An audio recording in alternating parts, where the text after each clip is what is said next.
who says he will no longer hide the truth. Bob Lazar claims our government captured alien spaceships, UFOs, and keeps them in a secret warehouse. And that's not all. Bob says Uncle Sam hired him to figure out how they fly. If you're skeptical, you have plenty of company. Lazar has been questioned and criticized. He even had to take a lie detector test, and that's when some people started believing him. Dan Hausle has the inside report. The man who wants to blow the lid off what could be the greatest story never told, and the people who seem to be trying to stop him.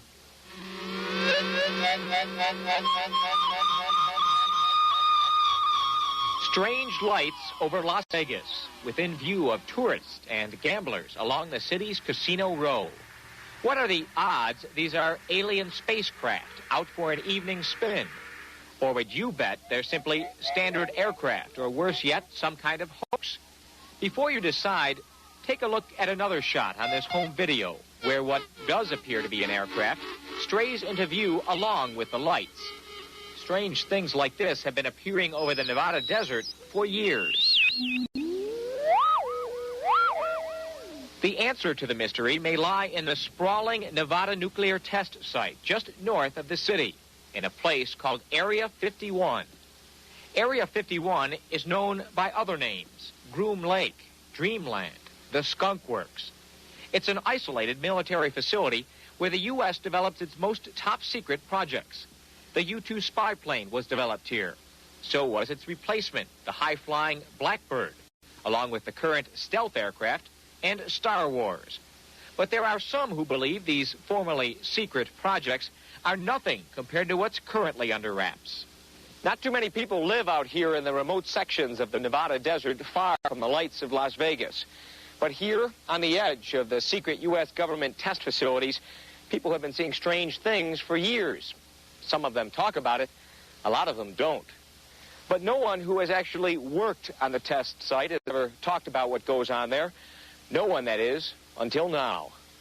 They are actively and have in their possession alien spacecraft, and they are actively undergoing analysis. And flying them? And flying them.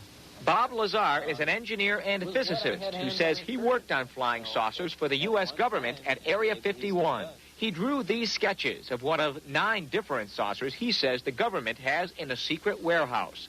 Lazar gave the saucers each names according to their various shapes: Top Hat, the Sport Model, the Jell-O Mold. Called in to help figure out how they work, Lazar says the saucers are powered by an antimatter generator, fueled with an element which he says could only have come from another planet. They set up and produce their own gravitational field. Just as the Earth holds all matter down, they produce that same field, but out of phase, and it repels itself. The effects that can cause, the way in which everything operates is by all intents and purposes, magic. I mean, it is so far beyond our level of technology. Now, before you toss Lazar on the pile with all the other UFO wackos, understand that he willingly agreed to take a lie detector test, requested and independently arranged by a Las Vegas reporter. Terry Tavernetti is the ex-cop who administered the test. If he's lying, he ought to be in Hollywood, because he gave absolutely no physiological indications of attempting deception.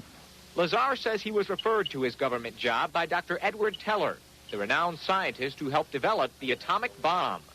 But in a rare interview with Inside Report, Teller insisted he doesn't know Lazar, or at least doesn't remember him. I think it appears that someone's trying to wipe him out. George Knapp is the Las Vegas TV reporter who first aired Bob Lazar's amazing claims. He says he ran into unusual problems just trying to look into Lazar's background. Though Lazar claimed to have once worked at the Los Alamos National Laboratory, government officials denied they knew anything about him. But when Knapp came up with a phone directory listing Lazar's name, Los Alamos grudgingly admitted he had spent some time there. Officials at the hospital where Lazar was born even denied the simple fact he was born there, until Knapp tracked down the doctor who delivered Lazar. I find Bob to be credible, and the main reason is because the story hasn't changed. It's stayed From the beginning, it's been the same. It hasn't expanded like some of these UFO tales you hear. It's been the same. And we've been through a lot of different interview sessions, many on camera, many more off camera. And it stayed exactly the same, consistent. But even inside the community of UFO believers, there are many who are skeptical of Bob Lazar's claims.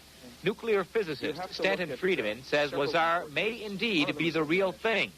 But he says he can also believe Lazar might be a hoaxer, or worse yet, a government agent spreading false stories designed to cover more important secrets.